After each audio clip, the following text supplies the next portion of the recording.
Stay tuned for the Joan Quinn Profiles. Joan served the state of California as a member on the Arts Council and on the Film Commission. She was formerly on the Architectural Commission and fulfilled 2 terms on the Fine Arts Commission for the city of Beverly Hills. As an editor for Andy Warhol's Interview magazine, Condé Nast Publications, and the Hearst Corporation, Joan covered the world of fashion, the mysteries of food, the excitement of theater, and the international art scene. She continues to find people who are on the cutting edge of their professions. Here's Joan Agajanian Quinn. Hi, I'm Joan Agajanian Quinn, and welcome to the Joan Quinn Profiles. We're taping here at the Hollywood Museum on Highland Avenue in the heart of Hollywood, and we're in the historic Max Factor building. Our guests are filmmaker Roman Bonderchuck and artist-designer Kathy Taslitz. Multi-award-winning documentary film director Roman Bonderchuck was born and raised in Kiev, the Ukraine. He graduated from Kiev State University of Theater, Cinema, and TV. He's a member of the Ukrainian National Film Union and an art director for DocuDays UA, which is a festival for international human rights documentary films. He's a man of many talents. He's written short stories and short fiction films, documentaries, music videos, photos. You've had art exhibits. You're a man of many arts. Sounds like that. What was your passion for film instead of painting or writing? You know, as every boy, I was fascinated by some mechanical things. So I was attracted by typing machine. Is that right? Yes. Because my parents, they are journalists and writers, so we had this typing machine at home. And first I started to type some words and letters, and then I started to describe my days, and it was diaries. And that was your diary. Later I made a book out of my diary. So in the age of 13, my book was published, and that's how I decided that I like this process. I like to explore and discover things and describe them. So later I was attracted by video camera. It was my favorite dream to get one, and I can say that it's all about storytelling. First, it's about technologies, and then it comes to discovering places and people. And you really think it's the technology part of it, because it's in your brain, the story. Yes, but I understand that as steps. Like first step was thanks to technology. Because you could type it. Yes. What was in that story? What did you write as a 14-year-old? School stories, impressions from some meetings. It's you know, it was a long time ago. It's yes, hard to recall. but it was during the time of the Soviet time, right? It was no.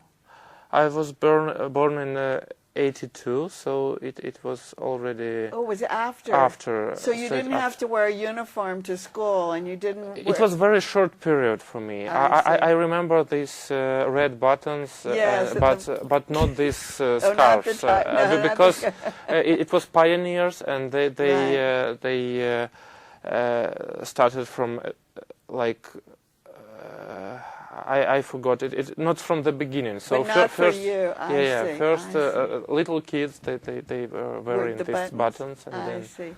So first the technology, then the storytelling, and then how did your passion for film come about? Well, I have to correct you. I was born in Kherson. It's a small town on the south of Ukraine. It wasn't the capital, and it's a small port town.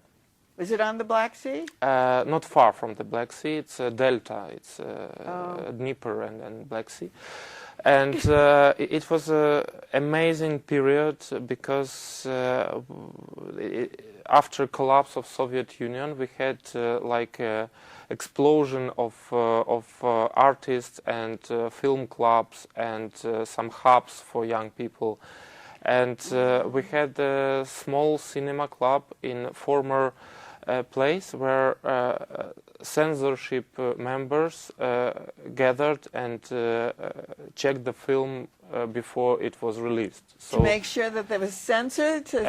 yeah, and it was the room for 50 people, for officials and for communists. So they were still censoring films? No, at that moment it was a film club for film lovers, and we could go there and watch the films they censored or not censored. Oh, is that right? Yes, and that's how we discovered Fellini, Antonioni, Parajanov, Tarkovsky, all the guys I was in love with.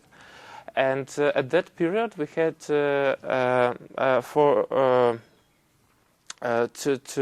save electricity and to they just switched off the electricity after 8 o'clock p.m. So after 8 o'clock everyone knows that it will be finished. And we had kettle and we prepared some hot water for the tea, and straight at 8 o'clock it was shut down, and we had candles and hot tea, and we could discuss films. And so then you saw all the films up until 8 o'clock, yes, then you had tea and cookies and you discussed it. Yeah, in the dark. Fabulous. Yeah, and we had a psychiatrist, and he conducted this psychoanalysis of the film, and it was so it looked like performances. So we took the scene from the movie, and volunteers could replay the scene on the stage. And it was my first film school. Fantastic. And I was in love in this process, and that's how I decided to study cinema, and how I started to make my own films. That's fantastic. And you studied cinema with somebody who had worked with Parajanov, who was the cinematographer for Parajanov. Yeah, Yuri Ilyenko, it's our famous film director, one of the founders of Ukrainian poetic cinema, and it was a huge competition to enroll to his course, but I was one of 5 people who succeeded. Yeah, that's fabulous. So did he tell you stories about Parajanov? Because I'm Armenian, Parajanov's Armenian, but he was born in Georgia. I mean, lived in Georgia. And he's such a great, Fellini was his friend, wasn't he? Yeah.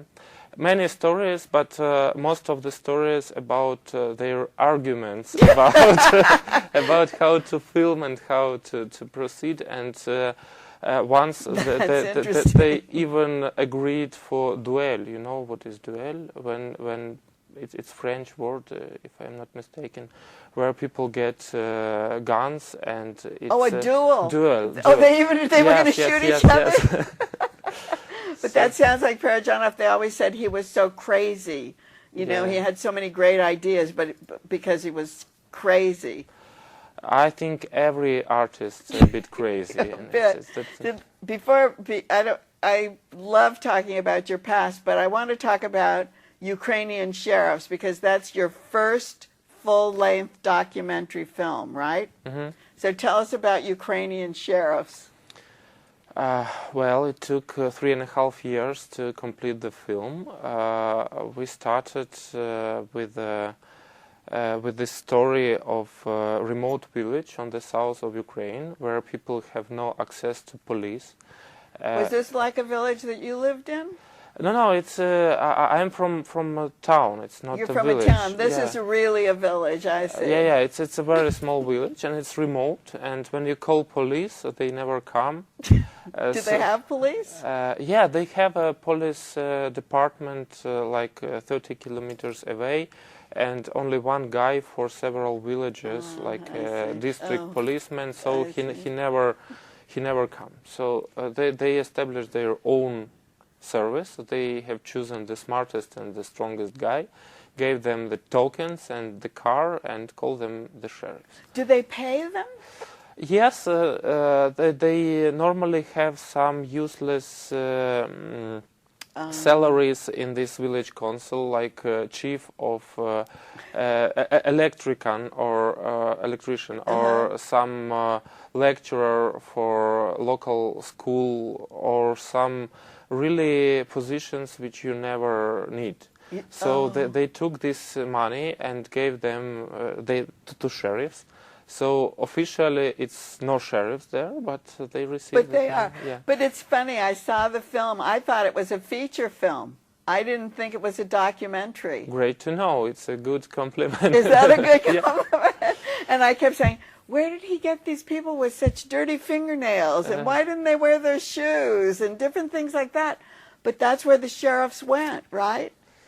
Yeah, I'm a bit surprised, because here, after every screening, people approaching me and saying that you had so good makeup artist, so good costume designer, and everything is so natural. That's what I thought, because I was going like, how did they do that? And how did they get the grandma to look like that? And the kids to cry? And you know, it's a very time-consuming process, where you start with interviews, like it's normal for documentaries, and then you're choosing your stories you want to capture, and then you're following your characters for years and weeks and months. And you have to follow them a long time. What do you do in between?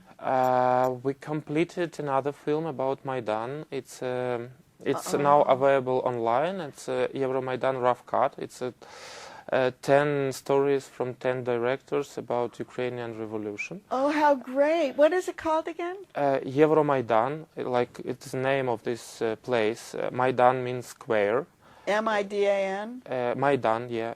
And rough cut, because at that moment we didn't know what happened, and we decided to call our film rough cut, because whole country is in rough cut. It's still rebuilding. The Ukraine, yes. Right. So this is also a documentary. Yes. So are you going to call yourself just a documentary filmmaker? No, we just completed fiction film. Oh, you did? Yes. It's also based on documentary stories and materials, and it's only 3 professional actors performing there.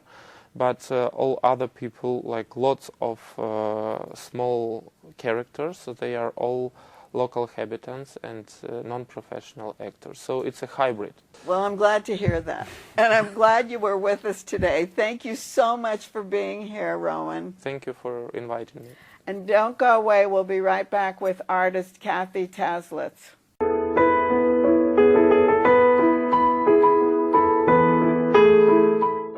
Hi, I'm Joan Quinn, and welcome back to the Joan Quinn Profiles.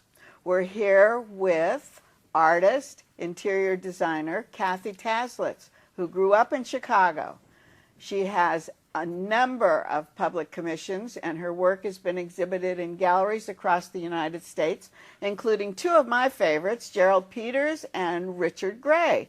So, did you go to the University of Illinois? I did. Did you take art or interior design? Neither. Neither. Did you take architecture? No. I studied communications, which was completely worthless. Oh, thank you. It didn't help me either at SC. But when did you decide to go take that career path, and which one did you take first? First, I did interior design for about 18 years. But my mother's an artist. She's a painter. So there was always art around the house. In Chicago? In Chicago. You grew up there? Mm-hmm. And you have a great city. I mean, it's a city with fantastic art. Yeah. I mean, it's so inspirational, especially the monumental art. It's world class. Very good. And was that an influence? Oh, completely. You know, the Klaus Oldenburg, the Picasso. Well, now there's the Anish Kapoor, but that's newer. I saw the Anish Kapoor. It's great in the park. Frank Gehry did the pavilion. Yes, Yeah, it's great. I went to the opening It's with a Frank. great park. Isn't it wonderful? Yeah, it's It fabulous. is. But Didn't quite make the millennium. It was a few years later, but eventually it got there. never does it? Time frames never seem to work. You have dedicated yourself. You gave up interior design, I guess, and your next path was art. Did you paint? No. Because it seems like they're huge sculptures. How would somebody who does interior designs, which is kind of on a smaller scale, from these huge sculptures? Well, for me, design was always about scale and proportion. So to be able to scale it up was kind of a no-brainer for me. I love monumental sculpture growing up in Chicago, and I like big. But how did you get it without painting or drawing? Do you do studies Oh, of yeah. your pieces? So as far as studies go, I'm not sure exactly what you mean, but what my process is, I have the idea in my head, sketch it out. Lots of times now I sculpt digitally. And and that's then, what Bob Graham did a lot for proportion. Used Yes. the and so Frank Gehry uses that too, Yes. the computer. so I do a lot of 3D printing. Oh, you do also? So you print? Do you print out your piece first? Yes. So I'll do little small ideations, kind of tweaking it I have a printer in the studio. And then like this last, well, we'll get to other pieces, but it's really quite useful. But do you do a piece without having a commission? So do you have a series of sculptures that you'll show in different places? Sometimes I'm doing things concurrently, where I have commissions going, and then I'll work on work that I need to do. Say at Gerald Peters' studio, what would you show there? What did you show there? So concurrently, I was doing a commission for the University of Santa Fe. Oh, I have that, right? Oh, so what were you showing at So the that was gallery? this 11-foot bronze. So I had Of a leaf? of the leaf, which is actually a woman. Oh, it's There's beautiful. a profile, and so I did smaller maquettes and then variations on And that. those were in the theater. Those were in the gallery. Yes. Oh, so, and then he sells those as part of the sculpture. Yes. I see. Okay, and then my other favorite, because I love the Gray family in Chicago. They're great. They're wonderful people. Richard Gray Gallery. What did you show there? Then, well, I went from a transition from interior design to doing sculptural furniture. Oh. And that was kind of my segue from those design pieces to pieces with a narrative. Because I loved to design furniture when I was an interior designer. So I did these pieces called Pieces of Ourselves and did 11 different variations of bronze, polished nickel, and some glass. And you showed them there? Yeah. But We were had they them at- usable furniture? Yes, functional. Oh, they were. They were functional. And I love doing the sculptural stuff with the narrative so much that I really wanted to then get into the non-functional, purely Which is a sculptural stuff. monumental sculpture? Mm-hmm. So we're calling that non-functional now. I guess we can't sit on it or climb on it, or we don't want to do that. How did this career actually start? Which Your one? interior design. Oh, just literally didn't go to school for it, started doing renovations, and then friends started asking, will you do a project here and there, and it just grew into a business. So you just learned it on your own? Yeah. And then the art grew into a business as well, right? Right. And did you have a mentor? No, it would have been so much easier if I did. Like I said, my mother was really inspirational to me as an artist. What did she show? No, never. So she was just... She couldn't bear to part with any of her work. Isn't that funny? I hear that so much. Yeah, I would always say to her, wait, why aren't you selling this stuff? And people offered all the time to buy her work. She just couldn't. Did couldn't she let give it go. away? No. Oh, she didn't give it away either. She kept it all. Yeah, I mean, we all have it, but you have it, right? Yeah. So we're talking mainly sculpture Mm-hmm. and maquettes and drawing, and it's interesting with the 3D printer because it's come so much into the forefront now with fashion. Yes. I guess and design. You're using it. Interior design. Do they use it too? No, not as much because it's too expensive still. Oh, that for was fabrication. something we were talking about. You know, they're too. starting to do 3D prints with leather, with wood, well, all sorts of things. But from an interior standpoint, it would be too cost prohibitive. So you have a studio Mm-hmm. in L.A. and that's where you do this That's where I printing, produce obviously. all Is the it work. a big printer? No, I have a small one. So it can only print things that are about this size, but I then you see. piece it together. Oh, you can do that? Like a body shop almost. But then for really large pieces, you have to send it out. So did you take any art classes? Did you take any sculpture classes? How did we get here? This is like, a path, but we haven't taken a very circuitous route to get I mean, to just so much of it was intuitive for me, and just practice. Yes, but how do you know what kind of materials to use? You mentioned a couple of them, but what materials do you use? I'm open to a lot, but what I've used in the past is bronze mostly, polished stainless steel, nickel, glass, fiberglass, silicone. I've done some mixed media stuff with sound and lighting. But when you use, say, a bronze or polished or aluminum or a polished nickel, you have to find a factory, right? Yes. To do that? Yes. And So how do you know where to go for my that? studio is conveniently located inside a metal foundry. Oh, So that works really do they easy. come first or after? About the same time. And literally, I just open up the door to my studio, which is about a 20-foot barn door, and there's a foundry on the other side, so we can Does bring he cast forklifts in. everything? Yes. He'll cast any kind of material. Anything that can be casted. But I mean, so he's like an all-service, Yes. not just bronze or not just... Yes. Interesting. All kinds of metals. And does he help with blowing up the size too, or do you have to do that? No, that's me. I have to provide the files.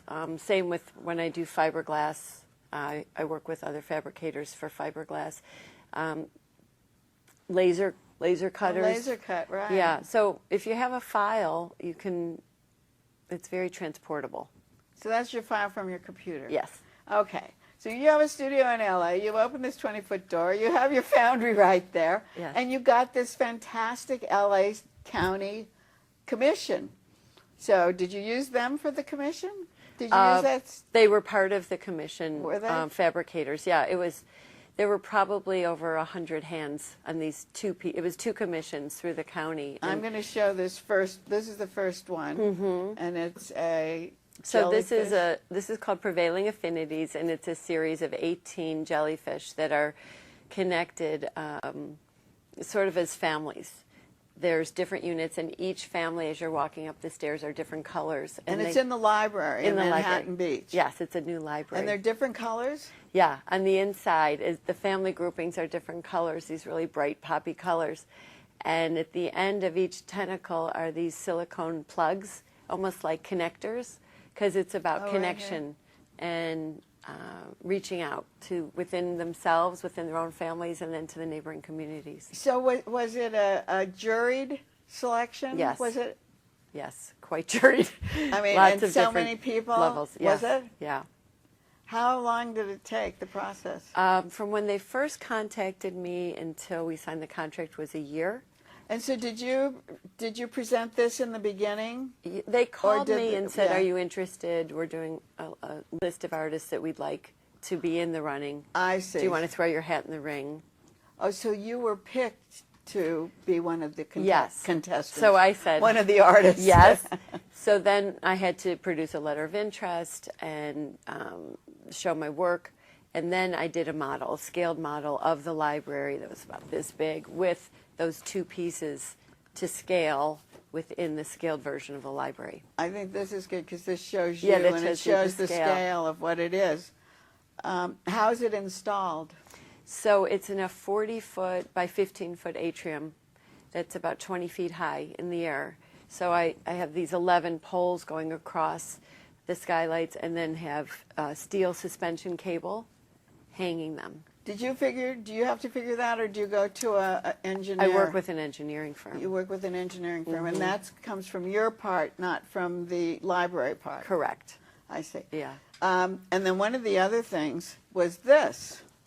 Is this in the same library? We're upside down. There we go. Yes. We have this in the wrong side. So yeah, that's it. As you walk in, that's the main wall. And tell us what it is. So these are undulating kelp. It's about a 20-foot by 14-foot piece. ta-da! A light just went off. Manhattan Beach. Yes. They wanted it to be Water. site-specific. Water. So that was my nod to Manhattan Beach. But within these kelp and these sort of like these swirling hairs of leaves are these open weave textures that have words written into the kelp. Oh, how great. That are meant to be, you know, what are these thoughts swirling through these individuals' heads. And this one's called Personal Archaeology. And it's about... this way? Yeah, that's sort of a detailed This is shot kind of like some a of the detail. kelp. It is a little bit reminiscent of the leaf that we were talking Yes. about, like cut out. I like Is to this have like it a laser positive cut and out? negative. No, this was hand carved. Ah. So I And literally. what material? This is aluminum.